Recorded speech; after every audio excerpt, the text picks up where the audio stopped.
Hi friends, എല്ലാവർക്കും നമസ്കാരം. യൂറോപ്പിലെ 7 രാജ്യങ്ങളിലെ കാഴ്ചകൾക്ക് ശേഷം 8ാമതായി ഇറ്റലിയിൽ എത്തിയിരിക്കുകയാണ്. റോമ സാമ്രാജ്യത്തിൻ്റെ ഹൃദയഭൂമി, 4 തവണ ലോകകപ്പ് ഫുട്ബോൾ ജേതാക്കൾ. നമുക്ക് കാണാം ഇറ്റലിയിലെ വിശേഷങ്ങൾ. നമ്മളിപ്പോൾ ഇറ്റലിയിലെ വെനീസിലേക്ക് പോയിക്കൊണ്ടിരിക്കുകയാണ്. 118 ചെറിയ ദ്വീപുകൾ അടങ്ങിയ പ്രധാന നഗരമാണ് വെനീസ്. 150 കനാലുകൾ, 400 ചെറുപാലങ്ങൾ, ഇതിനെയൊക്കെ യോജിപ്പിച്ച് കടലിലേക്ക് പതിക്കുന്ന ഗ്രാൻഡ് കനാൽ. ഇപ്പോൾ നമ്മളുള്ളത് ഈ ഗ്രാൻഡ് കനാലിലാണ്. വെനീസിലെ പിയാസ സാൻ മാർക്കോ സ്ക്വയർ. വെനീസിലെ ഏറ്റവും വലുതും പ്രധാനപ്പെട്ടതുമായ സ്ക്വയറാണ് പിയാസ സാൻ മാർക്കോ. യൂറോപ്പിലെ ഡ്രോയിങ് റൂം എന്നാണ് നെപ്പോളിയൻ ഈ സ്ക്വയറിനെ വിശേഷിപ്പിച്ചത്.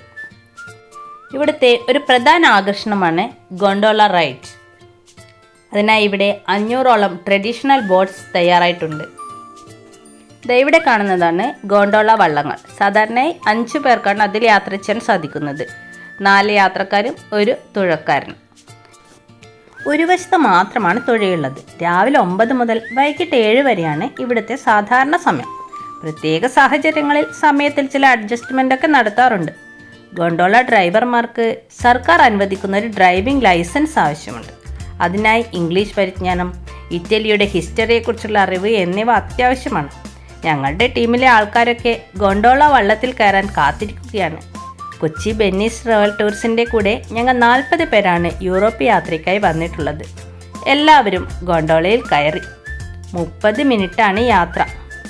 പുരാതനവും നവീനവുമായ കെട്ടിടങ്ങൾക്കിടയിലൂടെ ഒരു കൊച്ചു വള്ളത്തിൽ അടിപൊളിയൊരു യാത്ര. ഗോണ്ടോള ഡ്രൈവർമാരൊക്കെ ഒരു യൂണിഫോം ധരിച്ചിട്ടാണുള്ളത്. 2 തരം ടീഷർട്ടുണ്ട്, വെള്ളയിൽ നീല വരകളുള്ളതും ചുവപ്പ് വരകളുള്ളതും. 8 പ്രത്യേകതരം വൃക്ഷങ്ങൾ കൊണ്ട് മാത്രമാണ് ഈ വഞ്ചികൾ ഉണ്ടാക്കുന്നത്. ദിവസവും 10,000 കണക്കിന് ടൂറിസ്റ്റുകളാണ് ഇവിടം സന്ദർശിക്കാനെത്തുന്നത്.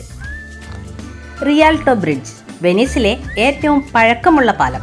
മാർബിൾ കല്ലുകൾ കൊണ്ട് കമാന രൂപത്തിൽ 16ാം നൂറ്റാണ്ടിൽ നിർമ്മിക്കപ്പെട്ടതാണ് ഈ പാലം. കമാനത്തിൻ്റെ ഒരു വശത്ത് മറിയത്തിൻ്റെ മംഗളവാർത്തയുടെ ശില്പവും മറുവശത്ത് വെനീസിൻ്റെ കാവൽക്കാരായ വിശുദ്ധ മാർക്കോസിൻ്റെയും തിയോഡോറിൻ്റെയും രൂപവും കുത്തിവെച്ചിരിക്കുന്നു.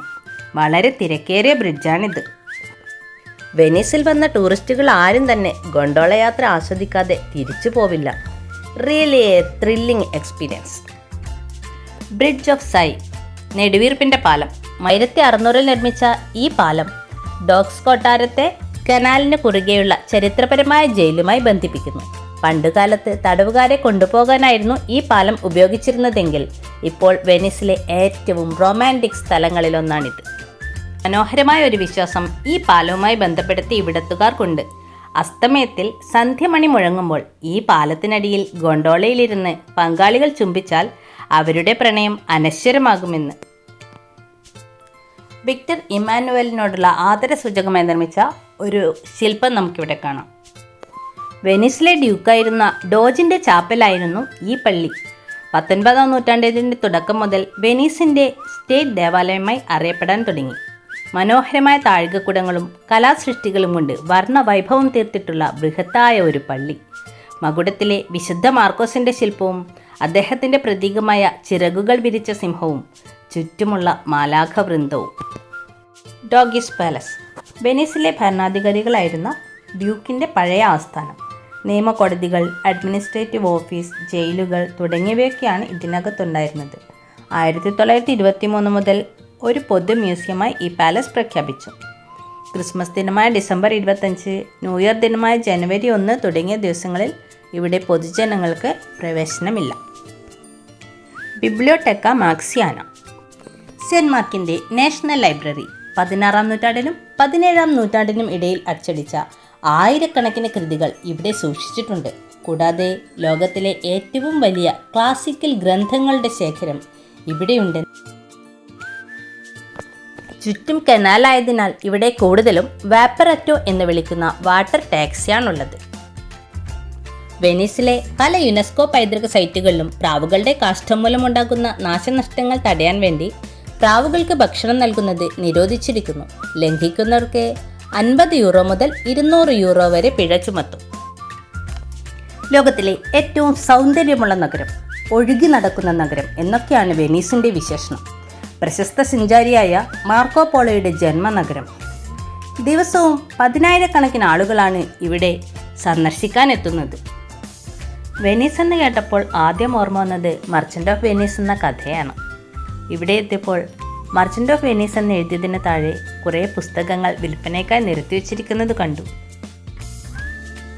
ലൈവായി ചിത്രം വരച്ച് വിൽപ്പന നടത്തുന്നവർ, വളരെ ഭംഗിയുള്ള ചിത്രങ്ങൾ, വളരെ മനോഹരമായ ചിത്രങ്ങൾ, അനുഗ്രഹീതരായ കലാകാരന്മാർ. സെന്റ് മാർക്ക് ബസിലിക്കയുടെ ബെൽ ടവറാണ് ക്യാമ്പനൽ ഡി സാൻ മാർക്കോ. 323 അടി ഉയരത്തിൽ 5 മണികൾ. 1609 ഗലീലിയോ തൻ്റെ ദൂരദർശിനിയുടെ പ്രദർശനത്തിനും നിരീക്ഷണത്തിനും വേണ്ടി ഈ ടവർ ഉപയോഗിച്ചിരുന്നു. മണിഗോപുരം പണ്ട് വെനീസിലെ കാവൽ ഗോപുരമായിരുന്നു. മാത്രമല്ല, വെനീസിലേക്ക് എത്തിയിരുന്ന കപ്പലുകൾക്ക് യഥാർത്ഥ വഴികാട്ടി കൂടിയായിരുന്നു ഈ ഗോപുരം. ആഡംബരപൂർണമായതും കളർഫുള്ളായതുമായ ലൈഫ് ഇഷ്ടപ്പെടുന്നവരാണ് ഇറ്റലിക്കാർ. കടയിൽ വിൽപ്പനക്ക് വെച്ചിരിക്കുന്ന വസ്തുക്കൾ പോലും നല്ല നിറക്കൂട്ടുകൾ ചേർത്ത് സുന്ദരമാക്കി വെച്ചിട്ടുണ്ട്. വഴിയോര കച്ചവടത്തിൽ കൂടുതലും കരകൗശല വസ്തുക്കളും വെനീഷ്യൻ മാസ്കുകളുമൊക്കെയാണ്. വെനീസ് കാർണിവൽ സമയത്ത് ധരിച്ചു വന്നിരുന്നതാണ് പല രൂപത്തിലും ഭാവത്തിലും പേരുകളിലും അറിയപ്പെടുന്ന വർണ്ണശബളമായ മുഖംമൂടികൾ. നേരം സന്ധ്യയാകാറായി. അസ്തമന സൂര്യൻ്റെ പ്രഭയിൽ കുളിച്ചു നിൽക്കുന്ന സുന്ദരിയായ വെനീസിനോട് യാത്ര പറഞ്ഞുകൊണ്ട് ഞങ്ങൾ പാദുവയിലേക്ക് പോവുകയാണ്. അടുത്ത ലക്ഷ്യം പാദുവയിലെ സെൻറ്റ് ആൻ്റണീസ് ബസിലിക്ക. ഒരുപാട് പ്രത്യേകതകളുള്ള പള്ളിയാണിത്. ആഡംബര കാറുകളായ ഫിയറ്റ്, ഫെരാരി, ലംബോർഗിനി തുടങ്ങിയവയുടെയൊക്കെ നിർമ്മാതാക്കൾ ഇറ്റലിക്കാരാണ്. ഇപ്പോൾ നമ്മൾ പാദുവയിൽ എത്തിയിരിക്കുകയാണ്. ഇവിടെ കാണുന്നതാണ് പ്രാറ്റോ ഡെല്ല വാല്ലെ പാർക്ക് ആൻഡ് ഗാർഡൻ. 90,000 ചതുരശ്ര മീറ്റർ നീളമുള്ള ദീർഘവൃത്താകൃതിയിലുള്ള ചത്വരം. ഇറ്റലിയിലെ രണ്ടാമത്തെ വലിയ ചത്വരം. പ്രതിമകളുടെ 2 വളയങ്ങളാൽ ചുറ്റപ്പെട്ട ഒരു ചെറിയ കനാൽ. മധ്യഭാഗത്ത് ഒരു പച്ച ദ്വീപ്. നിരവധി ആഘോഷങ്ങൾക്കും സ്കേറ്റിംഗ് മത്സരങ്ങൾക്കുമുള്ള വേദിയാണിത്. ഈ കൂട്ടത്തിൽ 78 പ്രതിമകളാണുള്ളത്. ഗലീലിയോയുടെ പ്രതിമയും ഇതിൽ ഉൾപ്പെടുന്നു. സെൻറ്റ് ആൻ്റണീസ് ബസിലിക്ക 1310 നിർമ്മാണം പൂർത്തിയാക്കി. യുനെസ്കോയുടെ ലോക പൈതൃക സൈറ്റിൽ പെടുന്ന സ്ഥലമാണിത്. വിശുദ്ധ അന്തോണീസ് പുണ്യാളനോട് പ്രാർത്ഥിച്ചാൽ നഷ്ടപ്പെട്ടു പോയ ആൾക്കാരെയും നഷ്ടപ്പെട്ടു പോയ വസ്തുക്കളെയും തിരികെ കിട്ടുമെന്ന ഒരു പ്രതീക്ഷ ഇവിടെ വരുന്ന വിശ്വാസികൾക്കുണ്ട്. കുട്ടിയുമൊത്തുള്ള മഡോണയുടെ വെങ്കല ശില്പം ഇവിടുത്തെ ഒരു പ്രധാന ആകർഷണമാണ്.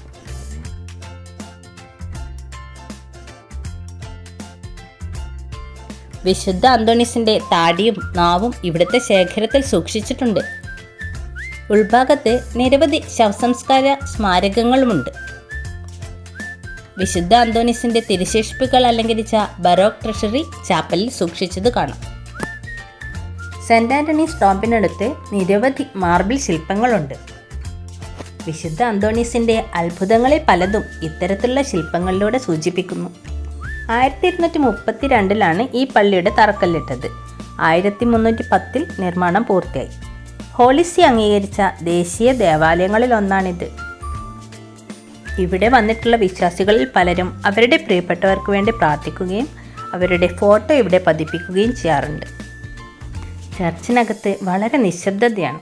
എന്തുകൊണ്ടെന്നറിയില്ല, അകത്ത് കയറിയപ്പോൾ മുതൽ ഒരു നല്ല ശാന്തത ഫീൽ ചെയ്യുന്നു. ഇവിടെയാണ് വിശുദ്ധ അന്തോണീസിൻ്റെ നാവ്, താടി തുടങ്ങിയ തിരുശേഷിപ്പുകൾ സൂക്ഷിച്ചിട്ടുള്ളത്. പള്ളിയിൽ നിന്ന് പുറത്തിറങ്ങുകയാണ്. സെസ്റ്റിയസ് പിരമിഡ് അഗസ്റ്റസ് ചക്രവർത്തിയുടെ കാലത്ത് നിർമ്മിച്ചതാണ്. അതായത് BC 18 BC 12 ഇടയിൽ. വെളുത്ത മാർബിൾ കൊണ്ടാണ് ഇത് നിർമ്മിച്ചിട്ടുള്ളത്. 30 മീറ്ററാണ് ഈ പിരമിഡിൻ്റെ ഉയരം. ഇറ്റലിയിലെ വിശേഷങ്ങൾ ഇവിടെ തീരുന്നില്ല. ചെരിഞ്ഞ ഗോപുരമായ പിസയുടെയും കൊളോസിയത്തിൻ്റെയും മറ്റ് വിശേഷങ്ങളുമായി വീണ്ടും കാണാം. Good bye.